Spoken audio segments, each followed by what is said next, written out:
It is election season, and we're in the thick of it, aren't we? Election season is a season of winning. It's a season of saying, whose side are you on? Who are you voting for? Is your candidate going to win or lose? And the thing is, in the spiritual life, it's not all about winning. Or is it? In the spiritual life, things like challenges and winning aren't necessarily helpful. It can actually be kind of harmful to feel like you're failing and on a losing side all of the time. We end up taking some of that energy, some of those expectations, and it's not just about a policy or a candidate. It becomes something that we demonize and accuse each other of. It breaks relationships, it breaks friendships and families and churches. And so what do? How do we find ways to live together and love each other in a season like this?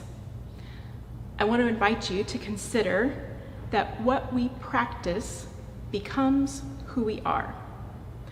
Now, I like practice better than challenge language or winning language, because practice is something that is not over and done with. It's not something that you win and you're the winner, or you lose and you're the loser. Practice is something we do regularly, all of the time. And over time, it becomes who we are. Now, exercise and practice is something that in the spiritual life can help us develop and deepen our capacity for love of God and love for each other.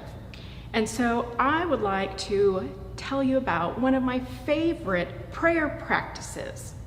It's something that we practice, that we work on. It's not something that we worry about, did we get it right or did we fail? Did we get it wrong? It's something that we practice so that it becomes who we are. This is called the welcoming prayer. And there are 3 parts to the welcoming prayer. The welcoming prayer can also be thought of as something like a body prayer. It's something that what we are feeling and experiencing in our bodies helps to lead the prayer itself. So if I am feeling anxious and I can't breathe, that helps me in the prayer. If I'm feeling so angry that my blood is boiling, that helps me focus my prayer. So there's 3 parts to this. Focus, feel, and sink into. That's 1. Welcome, and let go. So focus, feel, and sink into. I invite you to do this with me, to just sit or be in a comfortable position and just become aware of what physical sensations you feel in your body. For example, I know that anxiety lives right in the middle of my chest, but anger lives a little bit lower. Stress and tension live in my jaw and in my neck. It's like it has its own zip code where those emotions live in my body. So focus, feel, and sink into that physical sensation in your body. And you can do this even when you're in the middle of a heated conversation. You can acknowledge what you're feeling in your body. And after you have become really aware of it and you're really looking at it, you're not denying it, you're not shoving it away, you're not saying, you don't belong here, I'm a good Christian, I shouldn't be feeling this way. Feel it and then welcome it. Now, you're not welcoming the situation that's happening. You could be in the middle of a really awful situation. You're not welcoming that bad experience. You're welcoming Jesus' presence even in the midst of that. So maybe it's anxiety that I'm feeling.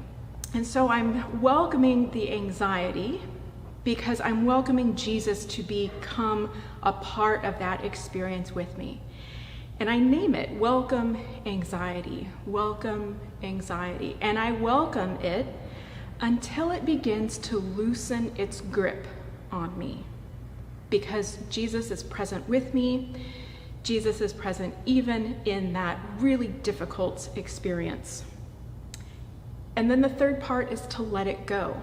like an electrical circuit that needs to be grounded, we let it go so that it can flow through us and not stay living in whatever part of our body we found it in the first place. So we welcome, and welcome Jesus' presence in it. And we let it go with a simple prayer. I let go of my desire for belonging and security. I let go of my desire for affection and esteem. I let go of my desire for power and control. And I let go of my desire to change these thoughts, feelings, sensations, and I simply welcome God's presence with me. And when we can do that, we stay engaged in the relationship. We're not tempted to cut someone off because we disagree with them. And we practice this prayer. We practice loving, and our practice becomes who we are. So in this election season, may Jesus' way of love win your hearts and minds, so that in every encounter with you, others can experience the love of God. What we practice becomes who we are. May we become the love of God. Amen.